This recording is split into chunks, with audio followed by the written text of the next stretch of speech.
Eu não sei quantos de vocês tiveram uma larga experiência de educação religiosa. Eu não sei quantos de vocês viveram, de repente, uma experiência desde a mocidade, irmão Yanderson, pastor Alexandre e outros também, de estarem ali sobrecarregados de informações ditas religiosas. Deixa eu ver as mãos aqui. Quem nasceu aí há, de repente, 20, 30, 40 anos atrás, em um lar chamado cristão? Uma boa parte de vocês, talvez uma boa parte também dos irmãos que nos acompanham. Queridos, a minha experiência foi essa. Eu, desde muito novo, desde muito menino, eu recebi uma educação religiosa. E quando eu digo educação religiosa, eu não estou me referindo ao ensino religioso formal das escolas de algum tempo atrás. Eu digo uma educação religiosa em relação a costumes, em relação a regras, em relação a pode e não pode. Eu me lembro como se fosse ontem. Eu estou com 42 anos de idade agora, mas eu me lembro como se fosse ontem, que nos meus primeiros anos de casamento, então houve uma emancipação daquilo que era a minha família paterna, houve um desligamento no sentido de não morar mais ali com a mãe e com o pai. Esse cordão umbilical foi cortado, e a minha mãe, em uma das primeiras visitas que ela fez na minha casa, ela muito conservadora, muito rígida, e eu estava de short, de bermuda na verdade, e estava também utilizando uma regata alaranjada. Imagine o escândalo. Eu acho que também, se o escândalo dela foi tanto pela regata alaranjada, porque escandaliza qualquer pessoa, não é verdade? Eu era mais magro do que eu sou atualmente. Creia, isso é possível. O pastor me conhece há pelo menos uns 20 e poucos anos, né, pastor? Aí? Então, era mais magro do que eu sou agora, e de regata, e de bermuda. Muito bem, não era também uma visão muito boa de se ver. Mas, enfim, o escândalo da minha mãe não era pela visão do corpo afunilado, esbranquiçado, mas ela me olhou do alto da cabeça até a planta dos pés e disse assim para mim, e perguntou: agora você veste isso? É uma simples experiência, mas uma simples experiência que retrata usos e costumes. E eu sei que vocês também têm as experiências de vocês, sim ou não? A minha foi essa, e eu poderia depois dizer outras experiências. Mas na minha dita educação religiosa, o que mais ficou preso na minha consciência, o que mais foi construído na minha consciência, foi o entendimento de que eu precisava conquistar ou precisava manter a minha salvação. Eu precisava pagar, melhor dizendo, um preço pela minha salvação. Já ouviram uma história parecida como essa? Na história de vocês, pagar o preço pela salvação. Eu imaginava isso, e era um grande equívoco, porque anos depois, pela graça de Deus, a luz foi brilhando dentro de mim, a minha consciência foi despertada pelo Espírito de Deus, e eu entendi, anos depois, que eu não poderia pagar preço algum pela salvação, conforme diz o texto de Paulo aos Efésios, capítulo 2, versículos 8 e 9, mas pela graça sois salvos mediante a fé, e isto não vem de vós, é dom de Deus, não de obras, para que ninguém se glorie. E então o meu coração, que antes era um coração que estava mais voltado para usos e costumes, fazer ou não fazer, na verdade eu perdia mais tempo tentando vencer o medo de perder a salvação, do que propriamente de ter algum tipo de transformação espiritual. Quem está me compreendendo, diga amém. Então, eu passei uma boa parte da minha vida tendo muito orgulho por estar salvo. Você entende isso? Eu passei muitos anos me orgulhando, inflando, inchando o peito, porque eu estava salvo naquele momento. No dia seguinte eu não sei, talvez, dependendo do que eu fizesse da noite para o outro dia, eu poderia perder a salvação, mas eu estava pagando o preço por essa salvação. Então havia um orgulho que enfermava o meu coração. E aí fui liberto desse orgulho por estar salvo. Mas anos depois eu vou falar uma coisa aqui que pode escandalizar muitos que estão nesse momento me ouvindo. Eu entendi certas coisas, pastor Alexandre, que eu não precisava e não poderia pagar o preço da salvação. Mas eu também experimentei no meu relacionamento com Deus, não mais o orgulho de estar salvo, mas o orgulho de não me orgulhar.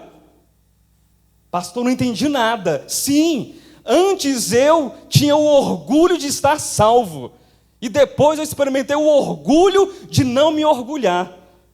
Orgulhoso, por quê? Porque Deus resolveu tudo, graças a Deus, isso é verdade. Eu não vou perder a salvação, isso é verdade, mas havia um orgulho, e uma discussão teológica, e uma discussão sem fim algum. Eu perdi tempo também, vivendo desse modo. Talvez você também tenha perdido tempo, vivendo desse modo, até que então, a luz brilhou um pouco mais. Diga amém, porque a luz sempre está brilhando. E Deus trouxe a todos nós o rico entendimento que nós precisamos compreender qual é o nosso propósito nesse mundo. Queridos, e quando essa luz brilhou dentro de mim, e eu não mais estava preocupado com qualquer tipo de orgulho, mas apenas em servir a Deus, mas apenas em entender, em compreender qual é o meu propósito nesse mundo, a minha vida alcançou uma verdadeira revolução espiritual. E é sobre isso que eu quero compartilhar com vocês nessa noite. O tema da mensagem de hoje, irmão Anderson vai projetar para nós, o preço da glória. Eu sei que esse tema, aparentemente, ele pode, em algumas mentes, levar ao equívoco de compreender que eu falarei sobre o preço para se pagar, para manter a salvação, o preço da glória. E aí, seria uma desconstrução daquilo que nós temos pensado e temos vivido. Mas não é sobre isso que eu quero falar. Não. Eu quero levar você a compreender que existe sim um preço da glória. Mas é claro, para que você entenda que preço é esse, você precisa saber que glória é esta, sobre qual glória eu estou falando. Então eu quero fazer uma coisa com vocês nessa noite. Eu vou fazer uma pergunta e vocês depois vão responder de acordo com o que está aqui atrás. Combinado? Há um preço a ser pago pelo quê? De novo, só foi para treinar, né? Há um preço a ser pago pelo quê? O preço da glória. De novo, há um preço a ser pago pelo quê? O preço da glória. Pastor, mas isso é simples. Essa é a resposta mais óbvia. Ok? Mas eu quero fazer uma segunda pergunta. Pode tirar aí, Anderson, se você quiser. Uma segunda pergunta. E você vai responder ao longo dessa mensagem, ao longo dessa ministração. Não é para mim essa resposta. É para você. Você está disposto a pagar esse preço? Depende de qual glória nós estamos falando. Queridos, quando nós falamos de glória, nós podemos compreender o conceito de glória em pelo menos 3 contextos diferentes. Há um contexto que eu chamaria de contexto comum, ou chamaria de contexto mundano, ou contexto do mundo. Querem ver só? Glória pode ter o sentido, não sinônimo, mas pode ter no senso comum o sentido de sucesso. Sim ou não? Me ajudem.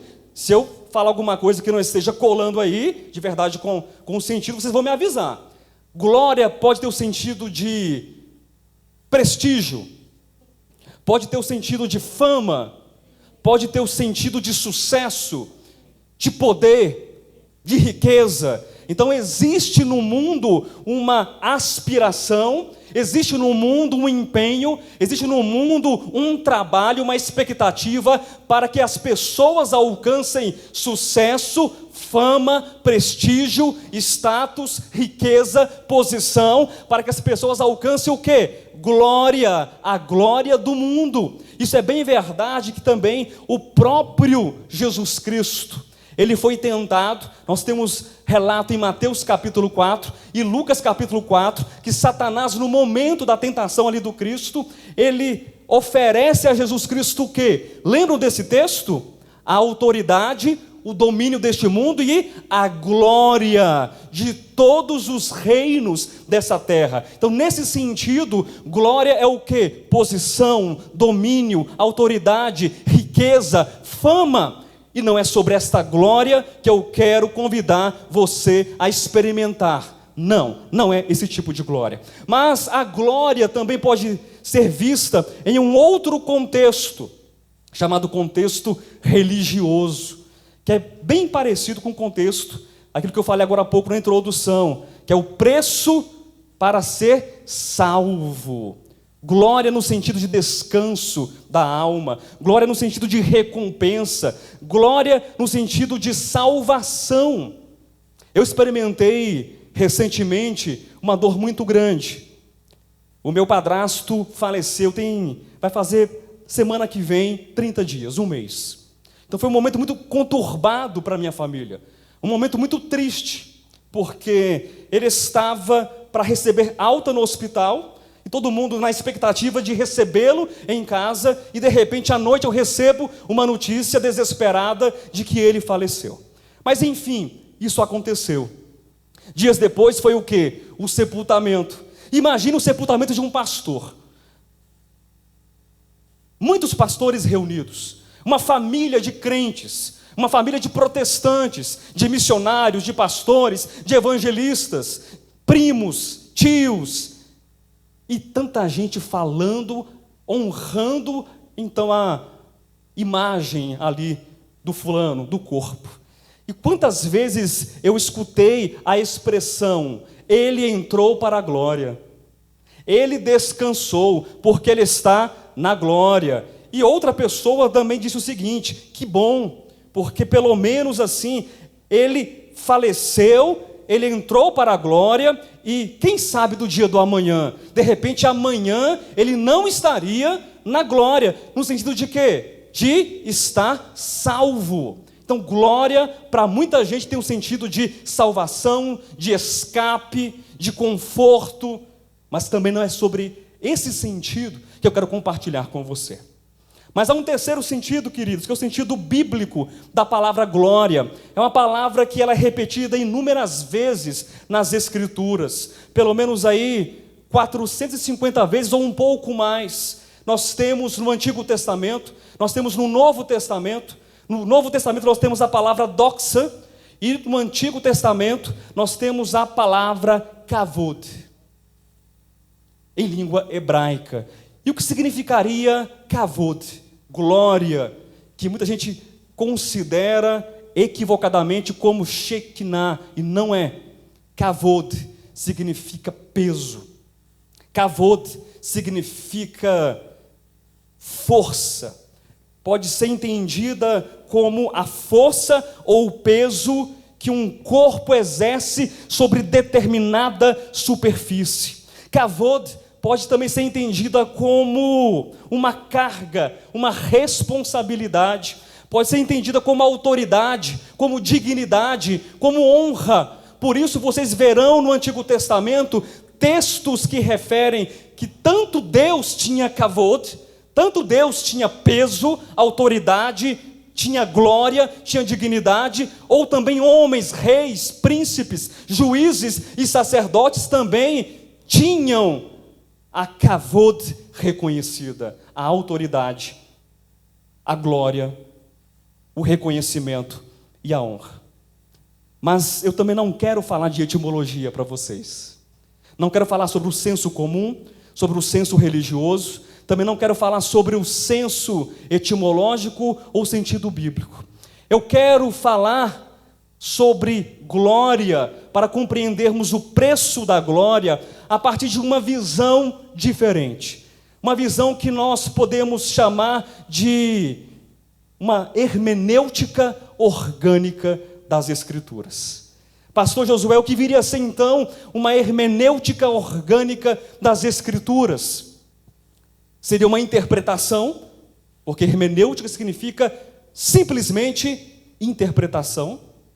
Orgânica, porque é vital, porque é influenciadora, porque é transformadora. Não adianta nós decorarmos textos, não adianta você anotar tudo o que eu falei, da diferença das palavras, dos sentidos, o sentido comum, religioso e bíblico. Não adianta você decorar ali no qualquer tipo de dicionário o sentido etimológico da palavra, se você não for influenciado, afetado, tomado por, de fato, a glória do Senhor. Eu preparei 3 textos que eu quero compartilhar com vocês. Abra sua Bíblia no primeiro texto, no Antigo Testamento, Êxodo, capítulo de número 33, nós iremos ler do versículo 17 até o versículo 23. Quem achou, diga achei. Deixa eu adiantar, porque são muitos textos. Eu acho que eu separei uns 15 textos nessa noite. Se não der, a gente continua na semana que vem. Olha só, Êxodo capítulo 33, do versículo 17 até o versículo 23. Esse é o primeiro texto.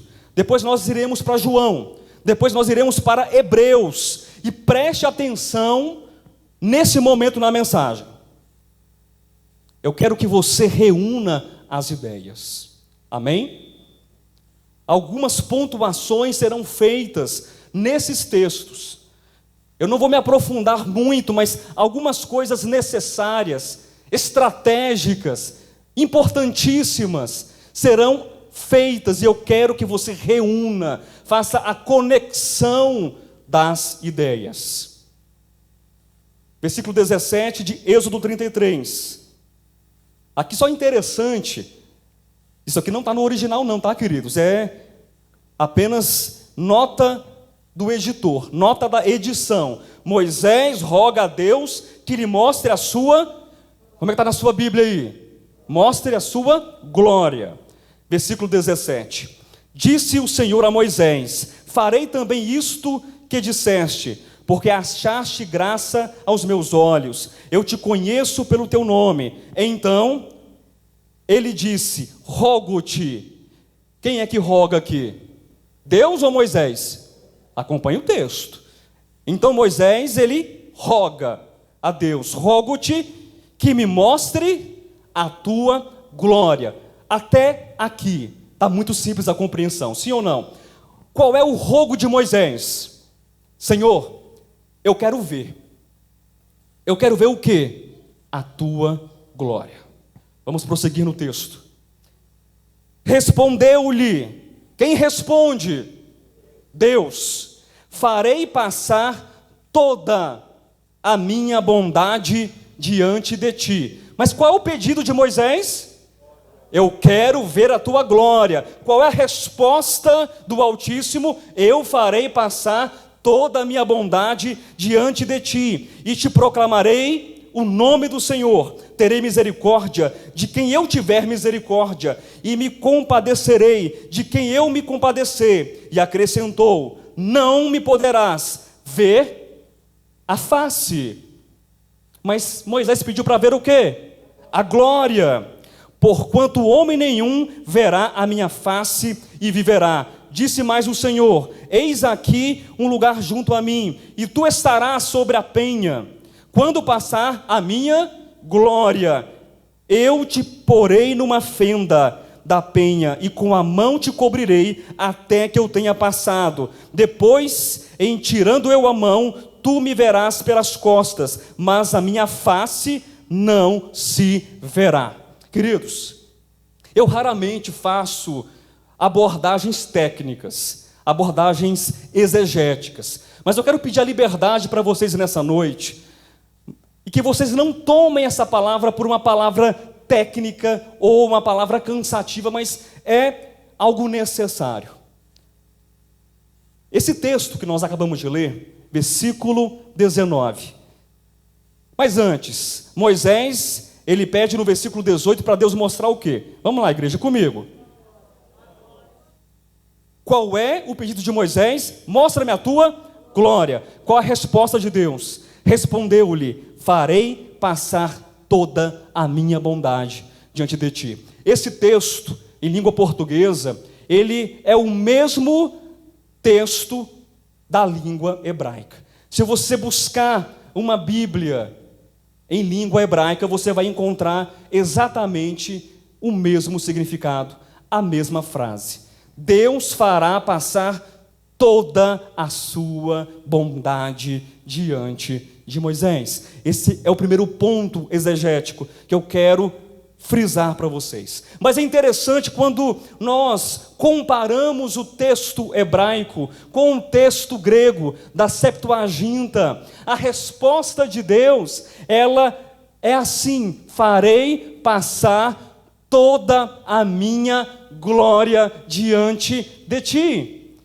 Então nós temos aqui numa crítica textual, nós temos essas palavras que são intercambiáveis. Nós temos o pedido de Moisés: Senhor, eu quero ver a tua glória. A resposta de Deus: eu farei passar a minha bondade diante de ti, no texto hebraico, e eu farei passar toda a minha glória no texto grego. E é interessante também um terceiro ponto, além desses pontos do grego e do hebraico, que nós vamos lendo do versículo 20, 21, 22 e 23. Olha o versículo 20: e não me poderás ver a face. Embora, queridos, nós tenhamos clareza de fazer uma distinção semântica das palavras, ou seja, uma distinção das unidades semânticas. Você pode encontrar o que é glória, você pode encontrar o que é face, mas nós, dentro de uma crítica textual, nós podemos encontrar aquilo que nós chamamos de paralelismo semântico. O que significa isso? As palavras podem ser diferentes, mas existe uma harmonia de ideias, existe uma harmonia de pensamento. Esse texto nos ensina uma grande verdade.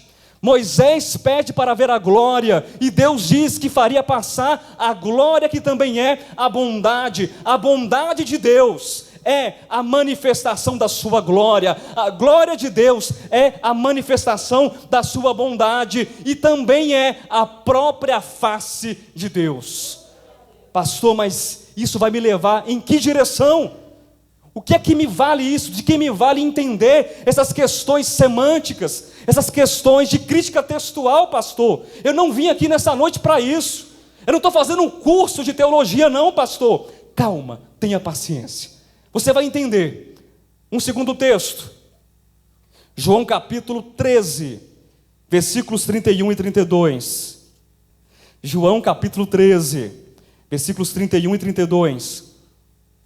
Quando ele saiu, disse Jesus: agora foi glorificado o Filho do Homem, e Deus foi glorificado nele. Se Deus foi glorificado nele, também Deus o glorificará nele mesmo e glorificá-lo-á imediatamente. Esse é um capítulo belíssimo de João, capítulo 13, capítulo ali do partir do pão, do primeiro partir do pão, da Páscoa do Senhor, onde o traidor também é indicado. Mas perceba as palavras de Cristo: agora foi glorificado o Filho do Homem. Sabe que você pode substituir sem qualquer prejuízo nesse texto a palavra honra e a palavra reconhecido? Entenda, vamos substituir para fazer um teste? Olha só, agora foi reconhecido, agora foi honrado o Filho do Homem, e Deus foi honrado, e Deus foi reconhecido nele. Se Deus foi honrado nele, se Deus foi reconhecido nele, também Deus o reconhecerá. Também Deus o honrará nele mesmo, e o reconhecerá e o honrará imediatamente. Nós estamos agora construindo com esses textos o seguinte entendimento: glória é face, a face de Deus, e a face de Deus é a glória, e é a bondade de Deus, e glória também é o reconhecimento da expressão de Deus. Entenda isso, por favor, isso pode mudar as nossas vidas. Glória não é um brilho, glória não é a fama do mundo, não a glória da qual nós estamos falando. Glória é reconhecer o Cristo. Glória é reconhecer o Pai. Glória é honrar o Pai. Glória é honrar o Filho. Glória é entender o caminho da bondade de Deus. Isso é glória. Há mais um texto, Hebreus capítulo 1, e esse texto, além de ser belíssimo, é muito conhecido. Capítulo 1, do versículo 1 até o versículo 3.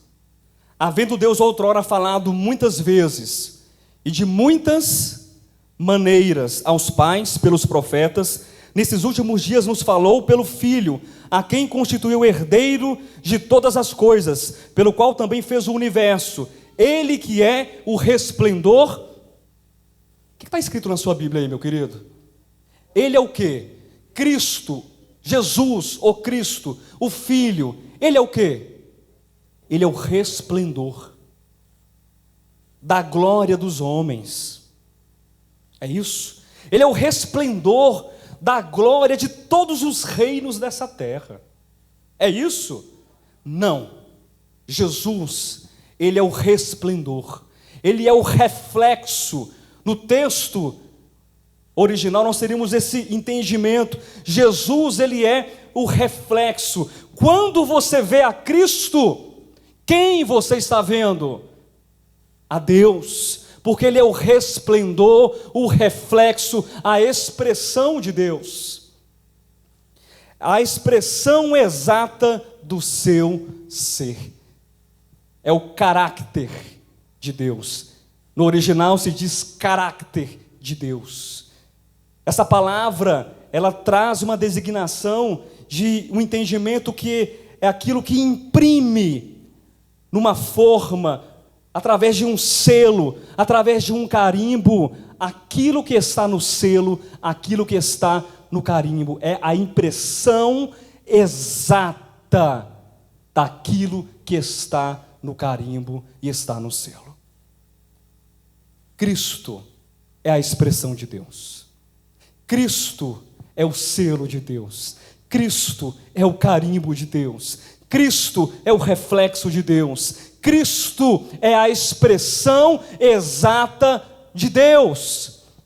Não há nada que nós possamos dizer de Deus que nós também não possamos dizer de Cristo Jesus, o Filho.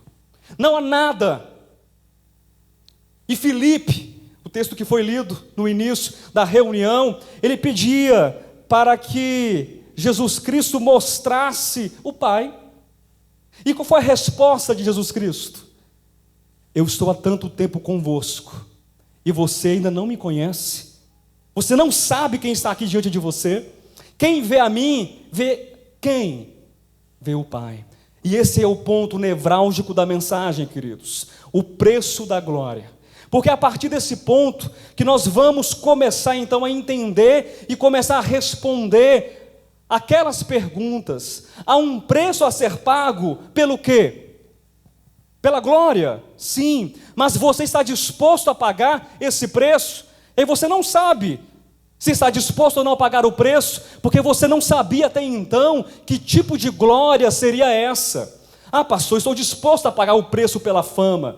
Eu estou disposto a pagar o preço então pelas riquezas do mundo. Eu estou disposto a pagar o preço pelo descanso da minha alma. Não é sobre esta glória que eu estou falando. Não é sobre esse preço que eu estou falando. Mas eu estou falando de uma glória e de um preço que diz respeito a negar a nós mesmos, a negar o nosso eu, a dizer não para mim e dizer sim para Deus, para que nós possamos expressar a Deus, para que nós possamos permitir que a bondade e a face de Deus sejam vistas em nós, para que nós possamos permitir que o caráter de Deus, a expressão de Deus, possam ser vistas em nós, e de fato o mundo possa glorificar a Deus numa expressão humana que está ao seu lado, que está aí, que é você. Então nós precisamos perguntar sobre essa glória, qual é a expressão de Deus, qual é a expressão de Cristo. O que é que Cristo expressa para você, meu irmão? Cristo expressa o quê? Cristo representa o quê na sua vida? Cristo representa mais uma oportunidade de vencer? Cristo coach, é isso aí? Eu não tenho nada contra coach, viu, Marcão? Eu também sou um pouco coach, tá? Mas Cristo não é coach. Cristo representa o que para você? Um descanso das fadigas humanas? Porque a sua vida não deu certo aqui? Ou a sua vida não está dando certo aqui? Cristo representa o que para você? Cristo é a expressão de que para você? Cristo é amor. Diga, Cristo é amor. E que tipo de amor é esse? É um amor incondicional? Ou é um amor político? É o tipo de amor que você ama com interesse? Ou você ama as pessoas que não te dão trabalho, porque amar quem é trabalhoso dá trabalho demais? Imagine amar o pastor Alexandre, é trabalhoso. Imagine amar o pastor Josué, é 3 vezes mais trabalhoso.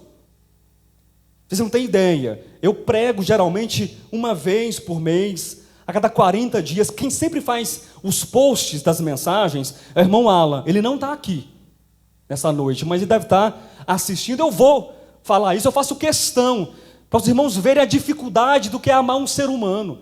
Eu não digo o irmão Alan, amar o irmão Alan, não que é fácil amar o Alan, é difícil amar o Josué. Eu dou trabalho para o irmão Alan, porque todas as vezes que ele faz o post, é como se ele fizesse 4 mensagens. Porque eu sou difícil. Eu sou difícil. Mas que tipo de expressão é a expressão do amor de Deus? Nós somos convidados a expressar a glória de Deus, meu irmão. Você é como se você fosse uma lâmpada, uma lamparina, um lampião.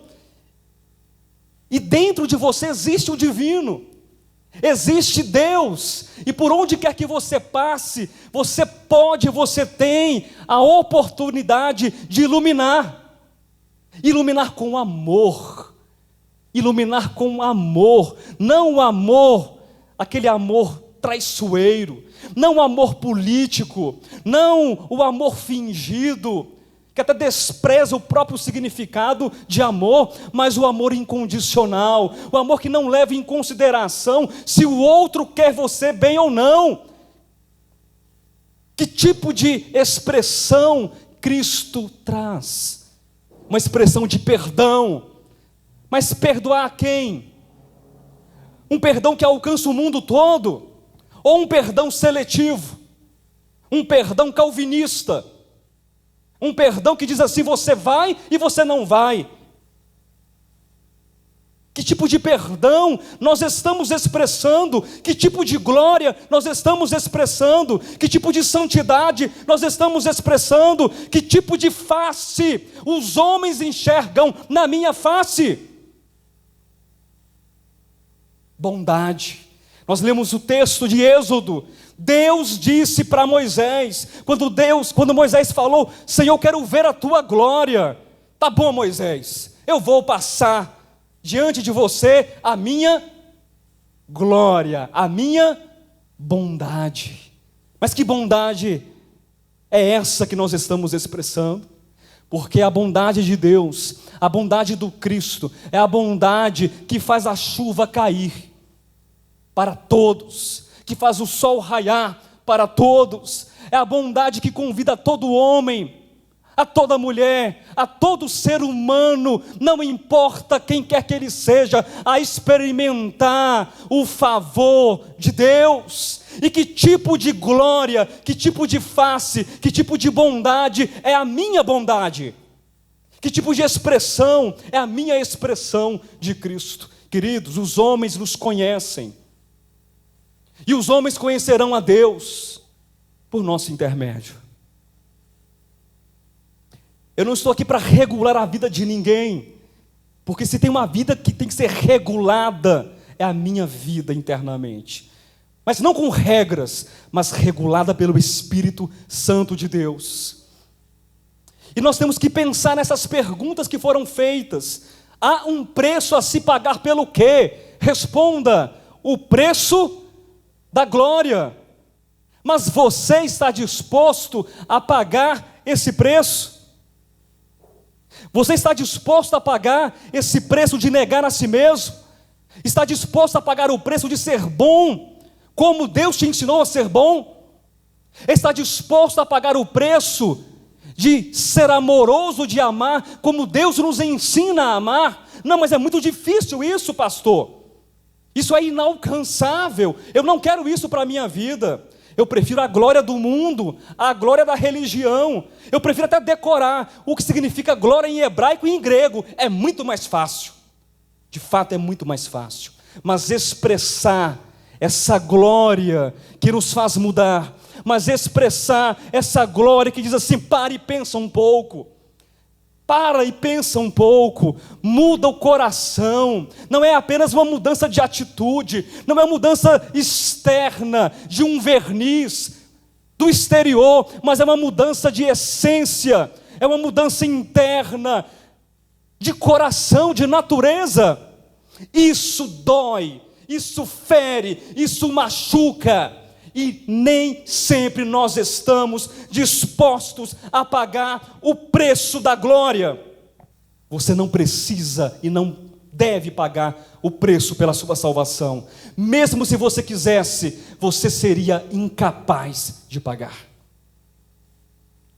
Mas há um convite para que nós paguemos um preço de expressarmos a glória de Deus. Há um texto em Abacuque capítulo 2, versículo 14, se não me falha a memória, que diz que um dia, assim como as águas da terra, as águas, coloca aqui para mim, irmão, pois a terra se encherá do conhecimento da glória do Senhor, como as águas cobrem o mar. A terra se encherá do quê? Do conhecimento, da glória do Senhor, como as águas cobrem o mar. Você crê nessa promessa? Que o mundo será cheio do conhecimento da glória de Deus? Eu creio nessa promessa. Eu creio nessa promessa. Mas como essa promessa se realizará? Como essa promessa se manifestará?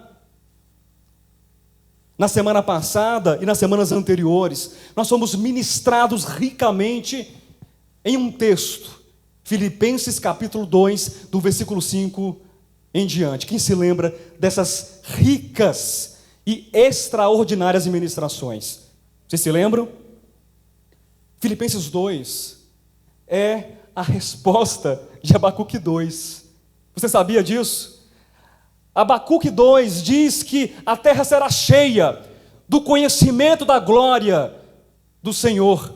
E aí de repente nós podemos perguntar, mas como isso será feito? É um brilho que virá e vai irradiar toda a terra? É isso que vai acontecer?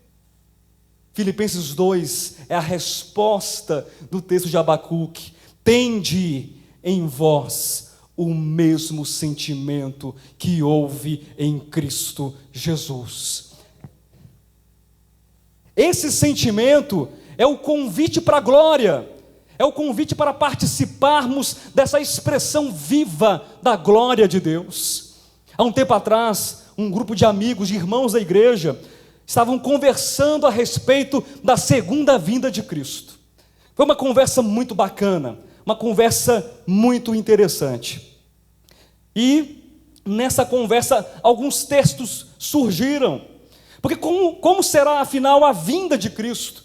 De que modo será essa manifestação? Porque Apocalipse capítulo 1, versículo 7 diz que todo olho verá o Senhor. E como isso vai ser possível? Será que vai ser transmissão via satélite? Será que vai ser isso? Será que Cristo vai instalar alguns painéis aí no mundo todo? Será que Ele vai fazer alguma coisa nesse sentido? Como que todo olho verá?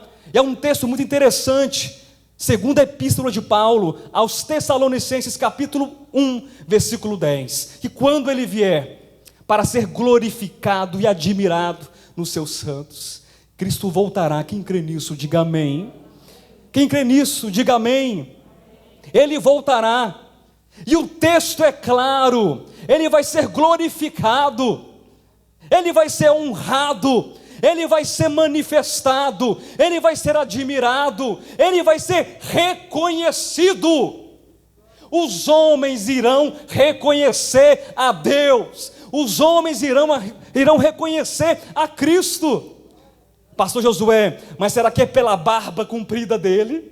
Será que ele virá com um santo sudário, pastor? Será que é isso? Os homens reconhecerão a Deus, os homens reconhecerão a Cristo, olhando para você, nos seus santos. Diga, eu sou um santo. Cristo será reconhecido em mim. Diga, Cristo será reconhecido em mim. Abra outro texto, João, capítulo 17, versículos 21 e 23. Os irmãos devem saber que João 17 contém uma das mais belas orações das Escrituras. Quem sabia disso, diga amém. É a oração sumo sacerdotal do Cristo de Deus. Eu não vou ler todo o texto, mas eu quero me ater apenas a 3 versículos. Versículos 21, 22 e 23. A fim de que todos sejam um. Oração de Cristo. E como és tu, ó Pai, em mim, e eu em ti, também sejam eles em nós. Qual o desejo de Cristo? Que todos sejam um. Todos. A Vera faz parte? O Anderson faz parte? O Alexandre faz parte? O Arthur faz parte? Quem mais faz parte? Eu. O Marcão faz parte? Todos são convidados. Todos. Esta é a oração da unidade. Pastor, mas até ele? Sim, até ele. Até o fulano? Também. Até você. Como é que o fulano não vai se você vai estar também? Todos são convidados. E como? Qual é o modelo da unidade? Qual o modelo dessa relação? Qual é esse modelo? Como? Assim como és tu, ó Pai, em mim, e eu em ti, também sejam eles em nós, para que o mundo creia que tu me enviastes. Irmãos, tem gente que está querendo mostrar milagres, tem gente que está querendo que Deus abra o mar vermelho de novo, tem gente que está querendo que Deus faça mortos ressuscitarem, e eu acredito que Deus pode, amém? Eu acredito. Se Deus quiser, Ele abre o mar vermelho e o mar azul também.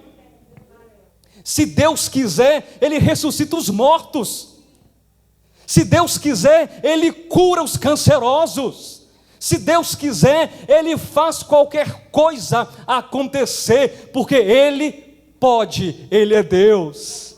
Mas as pessoas não querem atentar, as pessoas não querem voltar os corações para o maior dos milagres do universo, que é Deus em Cristo, Cristo em Deus e nós neles. O preço da glória requer um coração que se entregue e diga: eu quero isso para a minha vida. Esse é o meu propósito de existência. Versículo 22. E eu lhes tenho transmitido,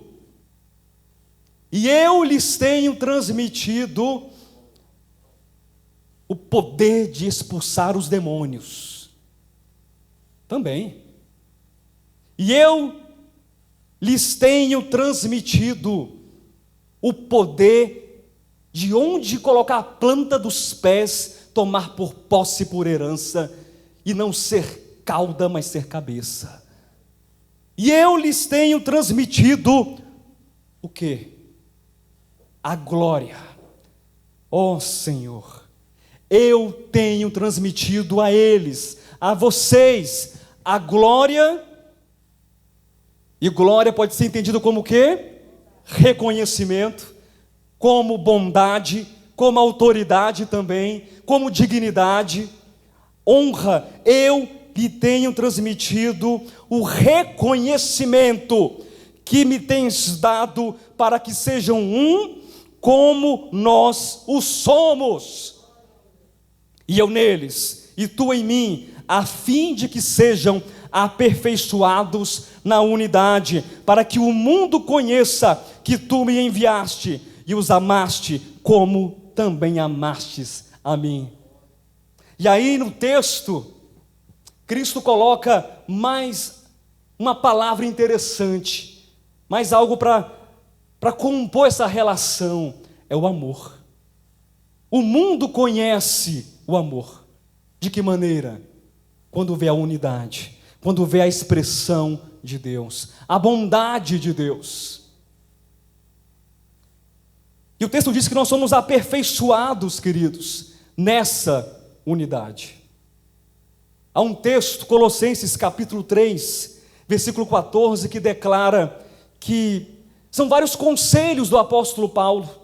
Ele vai dando alguns conselhos práticos para a igreja de Colossos, mas o que é mais importante está no versículo 14 do capítulo 3. Acima de tudo isso que eu falei, acima de qualquer conselho, acima de qualquer serviço, acima de qualquer trabalho que for realizado na congregação, na igreja, acima de qualquer coisa esteja o quê? Esteja o amor. Por quê? O amor é a cola, o amor é a argamassa, o amor é a conexão, o amor é o vínculo da perfeição. O amor é exatamente aquilo que une o que aparentemente não poderia ser unido. O amor é exatamente aquilo que ajusta aquilo que aparentemente está completamente desajustado. Como é que a gente vai ter unidade, união um com o outro, se somos tão diferentes? Se um tem uma natureza passiva ou pacífica e o outro é explosivo, fala alto, está pregando, chega a veia, aparece. Como isso é possível? Naturezas opostas. O amor como uma peneira que vai tirando todo tipo de lixo, todo tipo de aresta, e vai nos lapidando, e vai nos moldando, nos montando, um ao lado do outro, um conectado ao outro, e de fato a perfeição vai sendo manifesta em nós. E esse preço da glória é entendido não como usos e costumes, e esse preço da glória é entendido não como fazer algo para Deus, mas como permitir que Deus realize o seu aperfeiçoamento dentro de nós. Não é aquilo que você faz, mas é aquilo que Deus faz por seu intermédio e por nosso intermédio. E essa oração sumo sacerdotal, ela se completa, se manifesta em nossas vidas, nessa unidade. Queridos, Deus deu a nós tudo aquilo que nós precisamos. Amém? Tudo aquilo que nós carecemos, para que essa glória, essa bondade, essa manifestação estejam atuando dentro de nós. Mas é necessário um despertamento, é necessário um reavivamento da igreja, é necessário uma disposição dos nossos corações, é necessário uma decisão da sua parte e da minha parte, uma entrega do nosso coração. Eu já tenho tudo da parte de Deus? Tenho. E você também tem? Tem. Mas nós precisamos ter fé, nós precisamos plantar, nós precisamos contribuir espiritualmente para o nosso crescimento, para o nosso aperfeiçoamento, para o nosso amadurecimento. Nós precisamos deixar que Deus cresça em nós, que essa bondade, amor, justiça, misericórdia, perdão, graça se revelem em nós. Deixa eu ler para vocês um texto, 2 de Pedro, capítulo 1, do versículo 3 até o versículo 11. Capítulo 1, versículo 3 a seguir. Visto como, pelo seu divino poder, nos têm sido doadas todas as coisas que conduzem à vida e à piedade, pelo conhecimento completo daquele que nos chamou para a sua própria glória. E Deus chamou você para o quê? Para a virtude. Deus chamou você para o quê? Para a glória, para a manifestação da face da bondade de Deus. E Ele diz aquilo que foi dado a nós para esse conhecimento virtuoso da glória do Senhor, pelas quais, versículo 4, nos têm sido doadas as suas preciosas e muito grandes promessas, para que por elas vos torneis coparticipantes da natureza divina, livrando-vos da corrupção das paixões que há no mundo. Por isso mesmo, vós ficai assossegados, porque tudo o que vocês precisavam já foi dado. Então descansem, não façam mais nada, não sejam diligentes, não tenham mais fé, não tenham mais conhecimento. É isso? Tudo errado? Tudo errado. Vai ter curso de leitura aqui também? Vai ter? Aluno número 1, viu? O que é necessário, queridos? Não se trata de salvação, tá? Não é pagar o preço por sua salvação. Se você em algum momento pensou nisso nessa mensagem, esqueça. Deus colocou um depósito dentro de você. Na verdade, esse depósito é o próprio Deus em você. E eu pergunto a você, falta o que para Deus? O que falta para Deus? Falta justiça para Deus, falta misericórdia, falta amor, falta graça, falta perdão. Falta o que para Deus? Não falta nada, meu irmão. Então também para você não falta nada. Você tem tudo da parte de Deus e em Deus. Mas há um segredo no texto. O texto não nos direciona para ficarmos acomodados. O texto não nos direciona para ficarmos de braços cruzados. Muito pelo contrário, diante dessa realidade interior, diante dessa realidade espiritual que é virtuosa e a própria glória de Deus em nós, o texto vai falando para nós algumas coisas interessantes. Por isso mesmo, vós, reunindo toda, não é parte, meu querido, entenda isso em nome de Jesus. Vamos ler a Bíblia com vontade, é toda a vossa diligência. Isso reúne as suas faculdades mentais, isso reúne o seu cognitivo, isso reúne o seu coração, isso reúne seus sentimentos. Isso não é filosofia, isso é Deus em nós, reunindo a sua força, toda a sua força, amar o Senhor de todo toda a nossa força, com todo o nosso coração. Associai. Então você reúne o quê? Primeiro, toda a diligência. E depois você faz o quê? Associa com a vossa fé a virtude. E você vai associando. E você vai fazendo o quê? Isso nessa relação amorosa de unidade. Você vai conectando e vai colando com o amor. Porque com o amor eu consigo associar a virtude. Com o amor eu consigo associar a fé. E você vai colando e vai conectando. E o que mais? O conhecimento. E com o conhecimento, o domínio próprio. E com o domínio próprio, a perseverança. E com a perseverança, a piedade. E com a piedade, a fraternidade. Olha para quem está ao seu lado. Pode olhar. Aquele olhar bonito. Aquele olhar acolhedor. Manda um coração, manda um beijo, manda um sorriso, manda um abraço fraterno para o teu irmão. Reúna fraternidade. É enxergar o outro não como um distante, mas é amá-lo como a mim mesmo.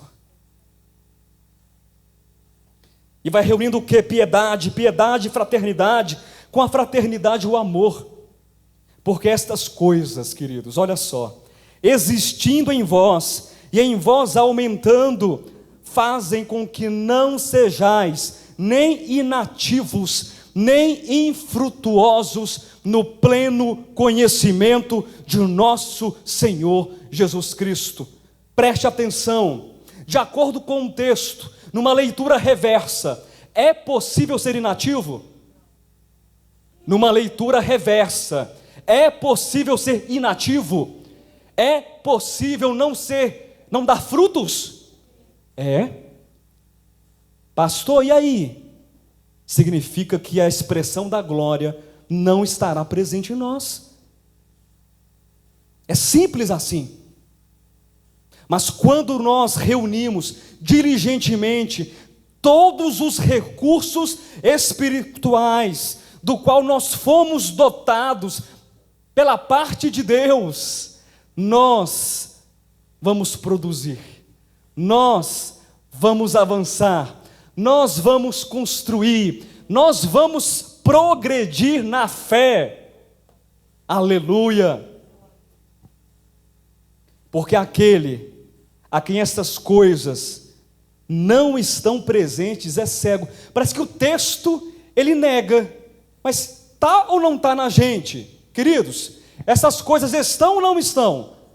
Essa lista aí todinha, fé, amor, fraternidade, tudo isso Deus colocou em nós, essa capacidade. Mas quando não está presente é quando nós negamos, é quando nós não refletimos na nossa face a face de Deus. É quando nós não pagamos o preço da glória, nos tornamos inativos e infrutuosos e nos tornamos cegos. Oh, coisa triste é ter problema de visão. Imagina a cegueira. Pois aquele a quem essas coisas não estão presentes é cego, vendo só o que está perto, esquecido da purificação dos seus pecados de outrora. Por isso, irmãos, olha o rogo de Pedro: procurai, mais uma vez ele utiliza a palavra diligência, empenho, esforço. Procurai com diligência cada vez maior. Olha que interessante. E a própria diligência, o próprio esforço deve ser o quê? Crescente. Ou seja, sabe fazer musculação? Quem já fez aqui musculação? Eu nunca fiz na minha vida. Quem já fez musculação aqui? E aí o que você faz? Alguém aí que faz musculação? Peso ali nas costas de quantos quilos, Líbia? Para levantar, para início, uma pessoa assim do meu porte, para não quebrar o meio. Quanto? 1 quilo. 1 quilo. E vai lá, vamos lá. 1 quilo. Uma semana levantando 1 quilo. Diligentemente. Ó, sem preguiça, viu? Eu não tenho preguiça. 1 quilo. Segunda semana, vamos lá, professora. 2. Mas de que modo? Com esforço, com diligência. 3, 4, 5, 6, 7. E depois a musculatura aparece. Ô, glória! Meus irmãos, a minha esperança é ser glorificado. Mas eu estou falando de coisas espirituais. É você se esforçar para dizer assim: Senhor, eu preciso negar tantas coisas que estão em mim. E é pesado negar isso, não é? Eu falei isso já. Não é pesado, mas é necessário. Abrir mão de você mesmo é você às vezes levantar o seu próprio peso e jogar longe de si. Mas o texto diz: procurai com diligência crescente, procurai com diligência cada vez maior, confirmar a vossa vocação, o propósito do seu chamamento. O seu propósito aqui na terra, meu irmão, é resplandecer, é fazer com que o mundo veja a glória de Deus em você. Você faz parte da profecia de Abacuque, você faz parte da promessa de Abacuque. É isso. Confirmar a vossa vocação e eleição, porquanto, procedendo assim, não tropeçareis em tempo algum. Aqui nós temos um contraste do versículo 10 com o versículo 9. Pois aquele a quem essas coisas não estão presentes, ele é o quê? Ele é cego. Uma pessoa cega, que não foi avisada, que está em cima de um tablado, de uma plataforma, ele dá um primeiro passo, e dá um segundo, e dá um terceiro. Onde é que vai acontecer aqui com o cego, Cadmo? No 4º passo, ele vai cair, ele não vê. Mas, porquanto procedendo assim, não tropeçareis em tempo algum, pois desta maneira é que vos será amplamente suprida a entrada no reino eterno de nosso Senhor e Salvador Jesus Cristo. Você quer entrar no reino? Você vai entrar no reino amplamente suprido, quando essas coisas existem em nós. Mas é necessário um trabalho para esse aperfeiçoamento, é necessário um desprendimento, muito parecido com aquilo que Paulo falou na sua primeira carta aos Coríntios, no capítulo 9, versículos 25, 26 e 27, do atleta coroado. E na descrição desse texto, Paulo fala sobre o quê? Um atleta que não carrega o peso, né? A vida toda, igual o Josué ali, né? 1 quilo nas costas, 1 quilo, 1 quilo. Não cresce nunca, gente. Nem com biotônico Fontoura. Não cresce. Ele precisa fazer o quê? Ter meta, reduzir o corpo à escravidão. Ele precisa ter domínio próprio. A vida espiritual é assim. Se um atleta não pode comer qualquer besteira, qualquer bobagem, e o atleta coroado e espiritual pode comer também qualquer besteira, qualquer bobagem? Hein? Também não. Se o atleta humano precisa ter ali as atitudes físicas e comportamentais para ser um vencedor, e o atleta espiritual e coroado precisa ter um coração condicionado em Deus, precisa ter um coração que está firmado na verdade. Sim, é claro que precisa. É claro que precisa. Mas infelizmente, queridos, nós nem sempre queremos fazer isso, não é verdade? Às vezes bate a preguiça, bate o desânimo, bate o cansaço, bate o desespero, bate a fadiga, bate uma série de coisas.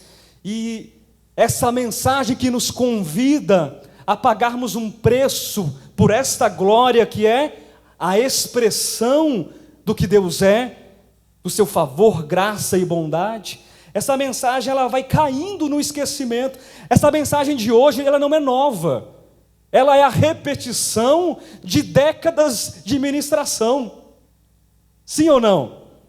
Mas às vezes a gente vai caindo no esquecimento, e aí os inimigos vão se apresentando, os inimigos da glória, os inimigos da glorificação vão se apresentando.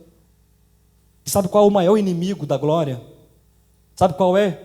E Anderson, o maior inimigo da glória. Sabe qual é? Cádmo. Sabe qual é o maior inimigo? Você. Você. O nosso ego. O nosso ego é o nosso maior inimigo. Por quê? Porque o ser humano é um ser desajustado. Você sabia disso? Em vários aspectos, o ser humano é um ser desajustado. Um ser que tem um apetite voraz, um apetite insaciável pelos desejos, pelas paixões, pelos prazeres. O ser humano é um bicho estranho por natureza, em vários aspectos diferentes. Eu me recordo agora de um grande psicanalista brasileiro, chamado Fábio Herrmann. Eu quero compartilhar brevemente alguns pensamentos dele, porque fazem sentido com aquilo que está sendo dito. E Fábio Herrmann, falando sobre o ser humano, sobre o bicho humano, é interessante que ele fala primeiro sobre os outros bichos. Ele fala assim: os outros bichos têm relativo trabalho de construir suas próprias residências. Olha por onde ele começa. Ele é um artista na escrita, pastor Alexandre. Parece que não vai dar em lugar nenhum que ele vai escrever, mas depois ele captura a gente. Os outros bichos têm relativamente pouco trabalho para construir sua própria residência. Sabe por quê? Porque eles estão satisfeitos com o mundo que eles encontraram. Eles estão satisfeitos com os sistemas ecológicos deles. Já viu alguma vaca reclamar ali com as outras vacas e dizer assim: vamos fazer uma comissão e voltar aqui para ver quem vai ser o síndico aqui do condomínio rural? Já viram em algum momento isso acontecer? Nunca viram acontecer? Eu também não. Já viram algum animal disputando o poder pelo ego? Já viram isso acontecer? Ah, mas eu sei que eles brigam, disputa de território, aquela natureza instintiva. Mas já viu assim, um cachorro ofendido com outro? Porque você passou na minha frente. Se eu tenho um cachorro, e aí todo dia eu desço com o meu cachorrinho às 6:00 da manhã para ele fazer as coisinhas dele. E às vezes acontece dos vizinhos também descerem com o cachorro antes de mim, antes do trabalho. E aí vai um cachorro na frente. E cachorro faz o quê, gente, perto das árvores? Aí o cachorrinho da frente faz o quê? Levanta a patinha, faz. Aí, 2 metros depois, o cachorro da frente faz o quê? Levanta a patinha. E o meu cachorro, o que ele faz? Todo lugar que o cachorro da frente para fazer, ele faz também. Mas aí eu pergunto: será que o meu cachorro está ofendido no ego dele? Será que ele está assim: por que você fez xixi primeiro do que eu? Porque eu mando aqui nesse território, eu sou mais importante que você, o meu pelo é mais brilhoso do que o seu. Isso é coisa de gente, isso é coisa do ser humano. O meu cabelo, as minhas unhas, o meu salto, a minha roupa, o meu dinheiro, a minha glória, a minha fama, isso é coisa do bicho chamado homem. E Fábio Herrmann, esse icônico psicanalista brasileiro, ele continua dizendo assim, de que o ser humano, ao contrário do bicho dos demais bichos, ele é insaciável. Ele passa todo o seu tempo tentando construir uma casa para si.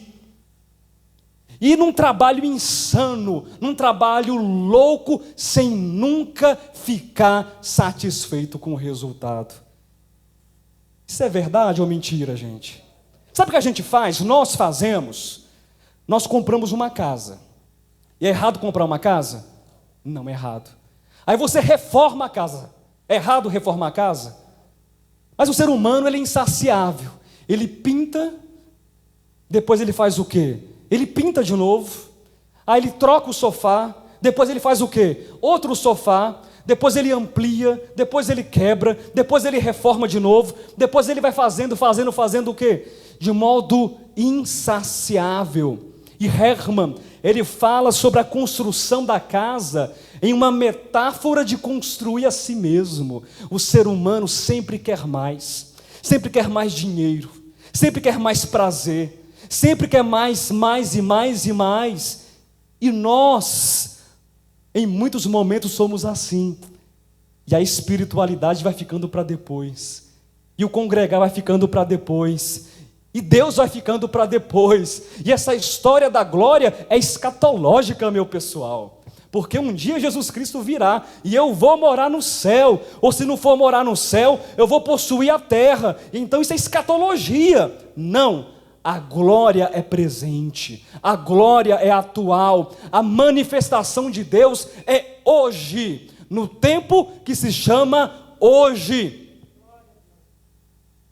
E não é sem razão que o apóstolo Paulo diz assim: tomai posse da vida eterna. Que dia? Olha o tempo verbal. Hoje. É hoje que nós nos apropriamos dessa glória. Mas tudo depende de onde está o nosso coração. Onde está o teu coração? Essa vai ser a resposta, se você vai pagar o preço ou não por esta glória. Mateus capítulo 6, do versículo 19 até o versículo 21. Falando ainda sobre o inimigo da glória, que é o ego, poder, insatisfação. Mateus 6,19: não acumuleis para vós outros tesouros sobre a terra, onde a traça e a ferrugem corrói, e onde ladrões escavam e roubam. Mas ajuntai para vós outros tesouros no céu, onde traça nem ferrugem corrói, e onde ladrões não escavam nem roubam, porque onde está o teu tesouro, aí estará também o teu coração. Esse texto é simples de entender, sim ou não? O texto diz o quê? Para finalizar, o teu tesouro está aqui. Então onde estará o teu coração? Aqui. O teu tesouro está aqui. Então onde estará o teu coração? Aqui. Agora é claro que você pode nomear isso de inúmeras maneiras. Você pode representar isso de inúmeras maneiras. Eu apontei para 2 retornos. Nós não temos aqui o nosso coração. Alguém tem? Os irmãos que cantam não, né? Os retornos não estão, mais ou menos, né? Tem que ter retorno. O meu coração é importante. Amém? Porque o meu coração é tudo aquilo que Deus pede. E onde você colocar a esfera do teu coração, ali estará o teu propósito. Ali estará a razão da tua vida. Ali estará o motivo de você se levantar todos os dias. Pastor, mas não é para trabalhar, não é para fazer isso, não é para ganhar o pão? Também. Mas ganhar o pão, construir uma vida humana, isso não está ou não deve estar em primeiro lugar. Porque o que deve estar em primeiro lugar em nosso coração é desfrutar o melhor tesouro. Deus é o melhor e o maior tesouro. Amém? E para encerrar, queridos, eu quero ler um último texto com vocês, em João. Abra sua Bíblia, que é uma forma de nós combatermos esse inimigo da glória, que é o ego, o egocentrismo, o egoísmo, o achismo, o si mesmismo. João, capítulo 12, versículo 24. É um texto que eu gosto de chamar de o ciclo da semente. Você pode repetir? O ciclo da semente. Pastor, e a semente tem um ciclo? Tem. Eu quero apresentar para vocês que esse ciclo da semente, ele comporta 3 fases. Deixa eu ler o texto primeiro. João 12, 24. Em verdade vos digo, palavras do Senhor Jesus. Em verdade vos digo, se o grão de trigo caindo na terra, olha aqui, caindo na terra, não morrer, fica ele só. Mas se morrer, produz muito fruto. Sabe qual é o primeiro ciclo da semente? É cair na terra. Não antes de morrer. Calma. Antes de morrer, o grão de trigo, ele cai na terra. E o que significa isso, essa metáfora espiritual para nós? É deixar a própria posição. É deixar de pensar que você é alguma coisa. Cristo, nós vimos no texto de Filipenses várias vezes, que ele não era parecido com Deus, ele não era primo de Deus, de 3º grau. O próprio Deus não julgou por usurpação o ser igual a Deus. Então é o cair, o kenosis, o esvaziamento, é deixar essa posição sem fazer caso, sem fazer conta. Mas o senhor vai mesmo? Eu vou. De repente Miguel falando, mas não vai não. E Gabriel, não vai não. Eu vou. É o cair na terra. E nós estamos dispostos a pagar esse preço? Quem é você? Aí você bate e diz, eu sou fulano de tal. Eu tenho isso, eu tenho aquilo outro. Se esvazia, caia, deixe essa posição de achar que você está certo todas as vezes. Você também erra. Deixe essa posição de achar que você não precisa aprender mais nada, que você não precisa dar o braço a torcer. Deixa essa posição de arrogância. Deixa essa posição de orgulho. Deixa essa posição de que eu posso e não vou pensar diferente, não vou agir diferente, não vou fazer diferente. Nós não nascemos prontos. Nós estamos em formação, em construção, e nós precisamos então nos esvaziar. Já parou para pensar que você pode mudar de opinião? Já parou para pensar que de repente o outro tem a razão e você não tem? Já parou para pensar que a vida não é do jeito que você pensou, ou do modo como os teus pais disseram que era, que a religião disse que era, que os pastores disseram que era? Que tal você perguntar para Cristo e para a palavra, e como Moisés, assim, Senhor, mostra-me a tua glória, e Deus vai fazer assim, eu vou passar e vou mostrar o quê? Toda a minha ira, toda a minha bondade. Só que a gente chama às vezes a ira de Deus de bondade, e a bondade de Deus de ira. A gente confunde as coisas, a gente coloca nome em Deus e no caráter de Deus que Deus não tem, e a gente vive uma vida torta, uma vida cega, uma vida infrutífera, porque a gente tem muito orgulho no coração, e acha que não precisa mudar de ideia. Então a primeira fase do ciclo da semente é cair, é sair da posição. Segunda fase, morrer, aniquilar o ego. Como é que uma semente brota? Alguém sabe dizer? Como é que uma semente brota? A gente não tem que ter PhD em biologia, não. Como é que ela brota? Ela racha, ela trinca. A parte que está dentro da semente lá, ela faz o quê? Ela rompe a casca.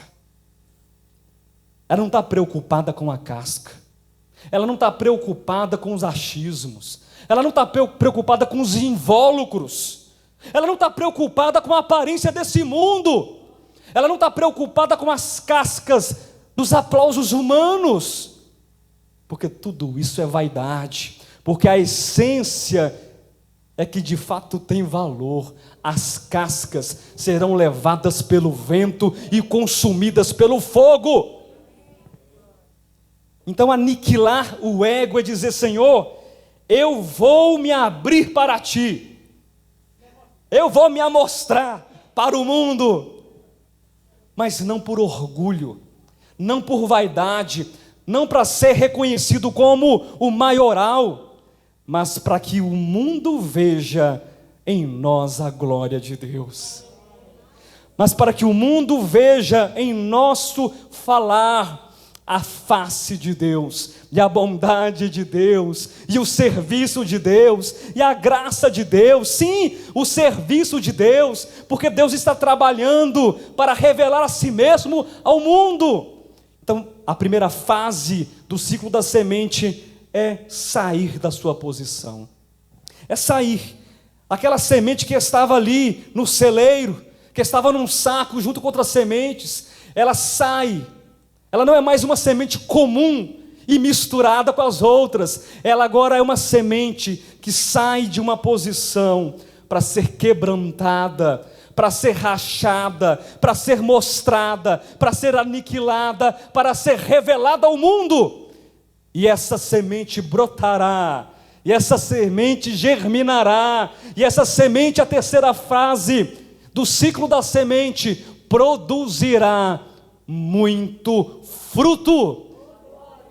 E esse produzir muito fruto diz respeito simplesmente a manifestar a glória de Deus e preencher e encher toda a terra com conhecimento da glória de Deus.